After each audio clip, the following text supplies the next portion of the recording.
5ویں، رنج و غم کیوں ہو جبکہ تمہارے پاس 6 چیزیں ہیں۔ الفرحہ بعد الشدہ کے مؤلف نے ذکر کیا ہے کہ ایک حکیم مبتلا مصیبت ہوا، اس کے بھائی اس کے پاس آئے اور اظہار ہمدردی کرنے لگے۔ انہوں نے کہا کہ میں نے 6 چیزوں کو ملا کر دوا بنائی ہے۔ انہوں نے کہا وہ کیا ہیں؟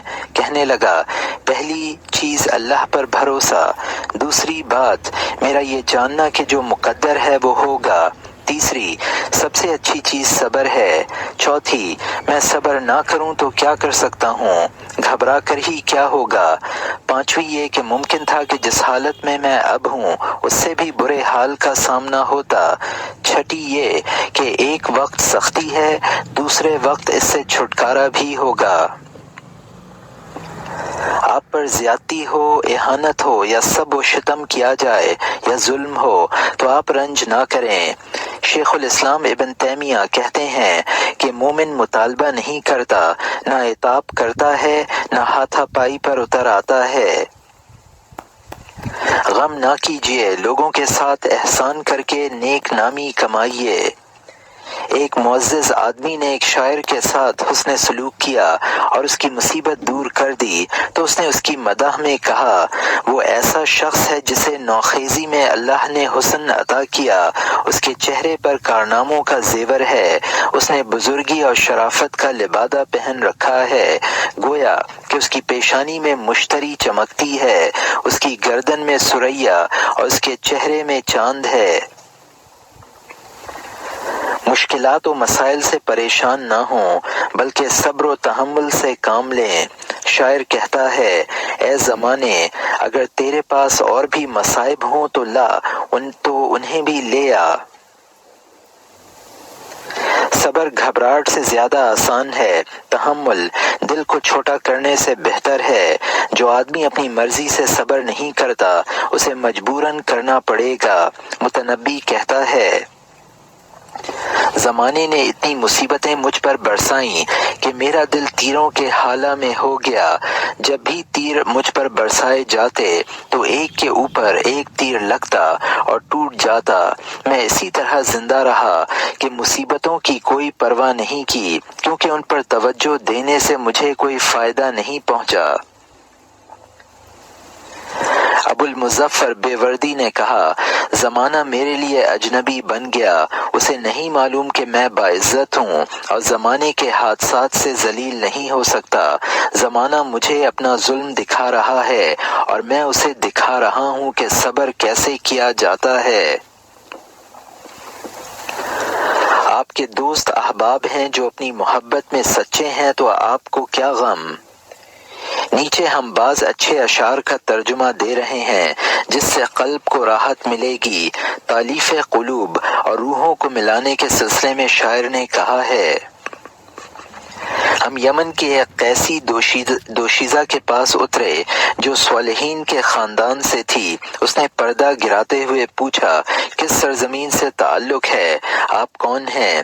میں نے اس سے کہا، میرا یہ دوست بنو تمیم سے ہے اور میرا خاندان بھی یمنی ہے۔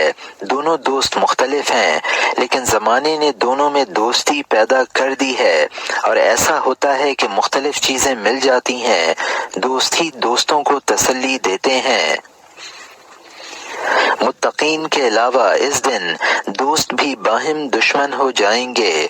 اجنبی مسافر کے بارے میں ایک شاعر کہتا ہے، بکھرے ارادے والا جس کے پاس نہ گھر ہے نہ گھر والے نہ پڑوسی، بس چلتے رہنے سے مانوس ہے، حتیٰ کہ لگتا ہے کہ جدائی کے لیے سفر وطن کی طرف واپسی ہے۔ غم نہ کریں جب کوئی آپ کو روک دے یا آپ کے چہرے میں ترش روی پیدا ہو جائے یا کوئی بخیل منع کر دے۔